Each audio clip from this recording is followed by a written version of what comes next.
Bata pa lang ako, gustong-gusto ko na talagang yumaman. Mas lalo pa akong na-motivate nung dumating yung time na bumagsak yung negosyo ng mga magulang ko. Lahat ng ari-arian namin, nakasangla, at least wala talagang natira. Kaya as early as high school, ang dami-dami ko ng sideline na ginagawa. Una, gumagawa ako ng project ng mga classmate ko para kumita lang ako. Tapos nung mag-college naman ako, pati pagbaburn ng CD, lahat, kahit ano, dumating pa nga sa nagpapa 5-6 ako. Tapos pati pagpapasada ng jeep, ginawa ko. Namamasada ako nun paggabi naman. As early as bata pa lang ako, naka-mindset na ako na dapat talaga yumaman ako ng todo. Kaya lahat ng pwede akong kumita, ginagrab ko as long as nakaya ng sarili kong gawin. Hindi ko siya pinag-iisipan, ginagrab ko lang ng ginagrab. Hanggang dumating sa akin tong AIM. Nung pagdating sa akin ng AIM Global, yun, hindi ko na siya pinag-isipan kasi sabi ko, magkano lang naman yung capital. Sabi ko, kung walang mangyari, di okay lang. Kung may mangyari, di mas maganda. Kaya lang dumating nga sa point na lumalaki na yung grupo ko, binagsakan naman kami ng bagyong Milenyo. Tapos di sabi ko, sige, okay lang, pagsubok lang to. Nakapalaki uli namin yung grupo namin, kaya lang riming naman yung bumagsak. Kaya parang sabi namin, parang ayaw talaga tayong pakitain. Kasi nga, ang kalaban natin, kalamidad na, hindi na ibang tao or ibang company. Kaya lang, isa lang yung pumasok sa isip namin. Sabi namin, kung malalagpasan namin to, what more yung iba pang mga problema, mas madali na yun. Kasi ito yung pinaka-worst. That was 2006 yung nagkaroon ng riming. Noong 2007, dun ko na halos ginibap din lahat. Birthday na birthday ko, nasa Lucena ako, nagpipresent ako. Basta ang dami kong ginawa na minsan hindi ko pa ginawa sa tanang buhay ko. Pero 2007, yun din yung time na nagkaroon ako ng first car ko. Yun din time na first time ko makapunta ng Hong Kong.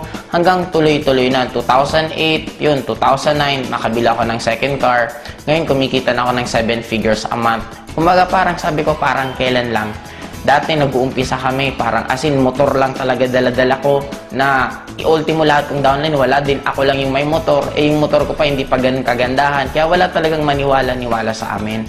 Pero ngayon, sobrang amazed na ako kasi lalo na dito sa lugar namin, kung mag-i-invite kami ng tao, diretsuhan na talaga. Pag tinanong kami kung anong ginagawa namin, sinasabi namin networking.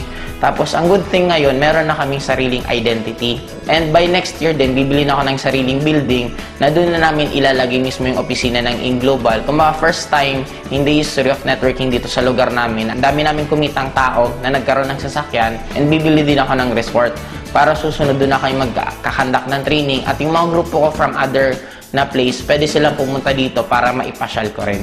Ang point ko kasi, iba pala talaga pag kumikita ka ng pera. Darating sa point na halos hindi mo na sa'yo importante yung pera. Ang pinaka-importante na lang sa'yo is yung convenient ng buhay mo. Ngayon, imaginein mo guys, by next year, ang isa pa sa plano ko, bibili kami ng yate. Kasi meron ng parking dito sa amin. Sabi ko nga, talagang lakas ng attraction ko. Kasi inuna muna yung parking ko bago yung yate kong bibilhin. And I'm proud to be alive sa walang ibang numero 1 networking company.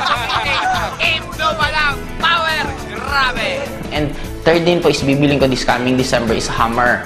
Sobra po akong talagang naa-amaze kasi sobrang laki po. Ang halaga po niya sa around 6.8 million. Isang sasakyan lang po. And ang kagandahan pa po ngayon, yung lifestyle na kahit saan pwede kang pumunta. Imagine mo guys, tuwing pumupunta ako sa magagandang lugar, tina-timing ko na halos konting tao. Kasi bakit? Para hindi masyadong magulo. Pumupunta ako, namamasyal ako weekdays. Guys, grabe guys! First time Asian Cruise. Woo! Ang pinakamasarap dito, lahat ng pwede mong ma-experience sa buong buhay mo, pwede mong ma-experience sa AIM Global in a span of a few years lang. Grabe! Power! Woo! Katatapos lang namin magyate. Ngayon, hindi mo ba gagawin namin? Mag-jet ski kami. Yeah!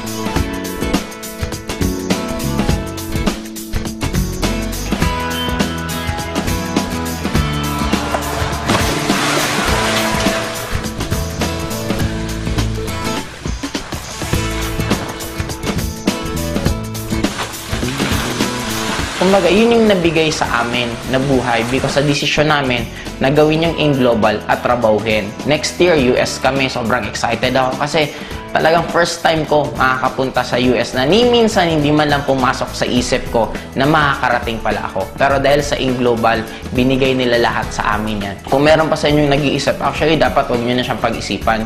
Kasi ang nakakaduda ngayon, hindi na yung networking hindi na Global. Magpo 4 years na ang Global, ang dami nang napayaman. Ang nakakaduda ngayon, kung pag-graduate mo ba, meron ka pang trabaho, or kung nagtatrabaho ka man ngayon, kung magkano yung natitira sa'yo. Ano yung point ko? Ang point ko lang, eto na yung nakikita nyo na yung result. Bakit kailangan nyo pang pagdudahan? Ang kailangan nyo na lang gawin, paniwalaan nyo. Kagaya ng mga iba kong friends, it took them 2 years bago nagsipag-join. Pero after 2 years yun, ngayon sila naman yung mga bibili ng sari-sariling sasakyan. Yun pala yung kagandahan sa AIM. Pag once naniwala ka at trinabaho mo, meron at meron at meron talagang mangyayari.